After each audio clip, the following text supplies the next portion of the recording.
시민 케인의 디포커스는 고전적 편집을 거스르는 시도로 바라볼 때에야 비로소 그 의미를 이해할 수 있습니다. 기술적으로는 그리 중요하지 않습니다. 앞서 디포커스, 전심의 데쿠파주, 그리고 시퀀스 쇼트가 하나로 묶이는 개념이라고 말씀드렸는데요. 우선 각각을 간략하게 설명드리겠습니다. 디포커스는 전심 초점입니다. 가까이 보이는 전경부터 멀리 보이는 후경까지 초점이 맞는 범위가 깊다는 뜻입니다. 그런데 카사블랑카와 기생충에서 확인한 고전적 편집의 구성에서는 디포커스가 필요 없습니다. 고전적 편집의 쇼트에서는 가장 중요한 피사체를 화면 중앙에 배치하고 그 피사체에만 초점이 잘 맞으면 됩니다. 따라서 고전적 편집의 쇼트는 평면적입니다. 많은 내용을 담을 수 없고 하나의 쇼트로 거창한 의미를 만들어내기 어렵습니다. 관객에게 필수적으로 전달되어야 할 스토리 정보나 장면의 내용을 쇼트로 잘라 단순하고 직접적으로 제시합니다. 그래서 한 장면이 여러 개의 쇼트로 나뉩니다. 반면 시퀀스 쇼트는 한 장면이 하나의 쇼트로 구성됩니다. 시퀀스는 장면 단위인데요. 시퀀스에 관해서는 나중에 설명드리기로 하고 지금은 이렇게만 말씀드리겠습니다. 시퀀스 쇼트가 고전적 편집에서의 쇼트처럼 평면적이고 단순한 구성을 취할 때도 있지만 시민 케인의 장면들은 다층적이고 화려하고 역동적입니다. 공간 구성, 인물들의 동선, 카메라의 프레이밍 등이 정교하게 합을 이뤄 스펙타클한 미장센을 구현합니다. 이때 미장센으로부터 뉘앙스나 맥락을 만들어내기도 합니다. 따라서 미장센을 구성하는 요소들이 모두 잘 보여야 합니다. 각자의 역할이 있기 때문입니다. 이렇게 무대를 풍부하게 활용하는 미장센에서는 당연히 디포커스가 필요하겠죠. 또한 전경, 중경, 후경을 모두 활용하는 전심적 구성을 고전적 편집의 평면적 데쿠파주와는 다른 전심의 데쿠파주라고 부르는 것입니다. 데쿠파주에 관해서도 나중에 설명드리겠습니다. 그럼 지금부터 시민 케인의 장면을 보겠습니다. 디포커스를 이야기할 때 항상 예시로 언급되는 장면입니다. 밀린 하숙비 대신 양도받은 광산 증서로 일확천금을 얻게 된 찰스 포스터 케인의 어머니 메리 케인은 은행가 월터 팍스 대처에게 이 돈을 신탁하면서 아들의 양육까지 맡깁니다.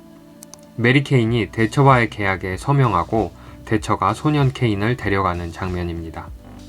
우선 눈밭에서 신나게 놀고 있는 소년 케인을 보여줍니다. 소년 케인이 던진 눈송이가 간판에 맞습니다. 이렇게 여기가 메리 케인의 하숙집임을 관객들에게 알려줍니다. 이 다음 쇼트가 디포커스의 사례로 거론되는 쇼트입니다. 시작하자마자 작은 트릭으로 시각적 즐거움을 줍니다.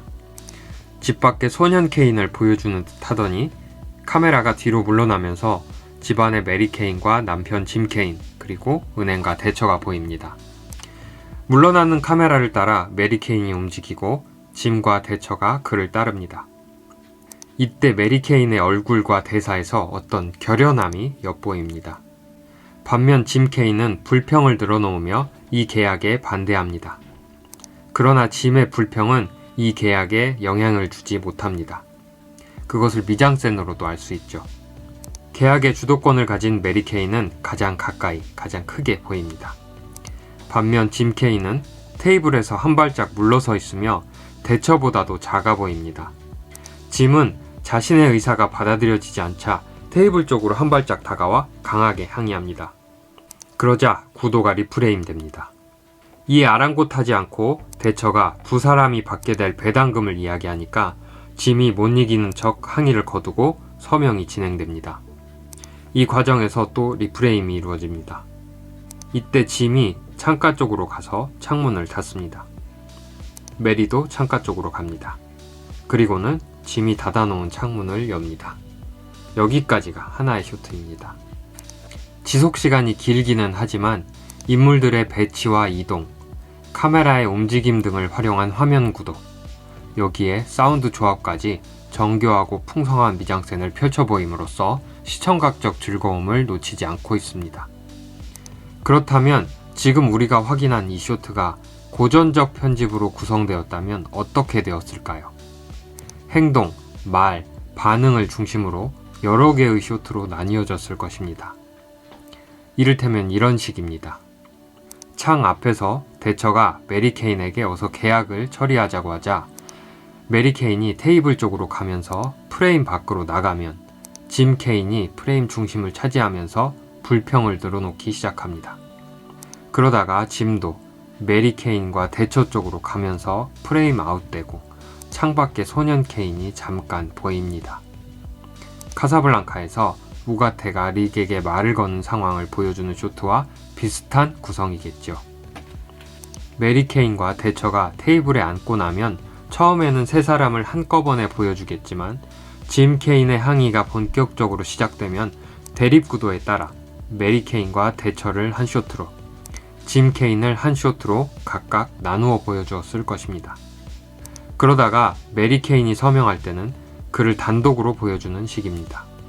이렇게 시민 케인에서는 하나의 쇼트로 처리된 것이 고전적 편집에서는 대략 10개 정도의 쇼트로 나뉘었을 것입니다. 이제 이 장면이 기존의 문법 체계와 어떻게 다른지 구체적으로 파악이 되시나요? 그런데 여기까지만 말씀드리면 이 설명에는 한 가지 오류가 있습니다. 지금 우리가 검토한 이 쇼트는 시퀀스 쇼트가 아닙니다. 대처가 메리 케인의 서명을 받고 찰스 포스터 케인을 데려가는 장면 또는 시퀀스의 한 쇼트일 뿐입니다.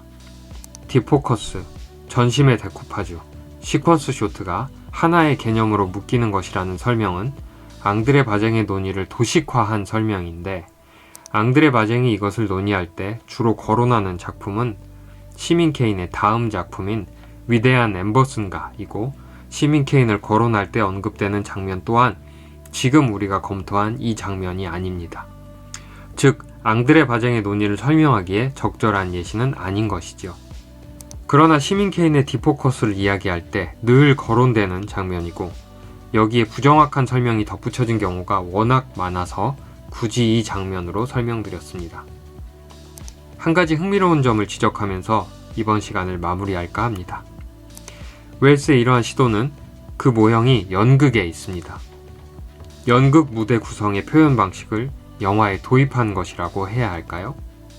청년 웰스가 치기 어린 예술가이기는 하지만 그의 예술적 토대는 다분히 귀족적이고 전통적인 성격을 띱니다.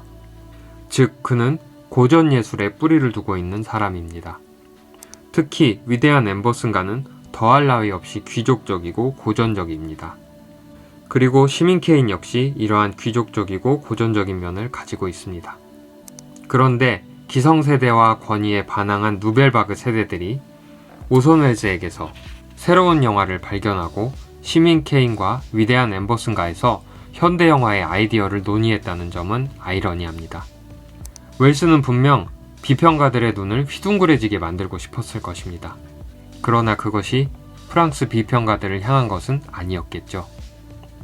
또한 그들로부터 자신의 작품이 새로운 패러다임의 초석이 되리라고는 상상하지 못했을 것입니다.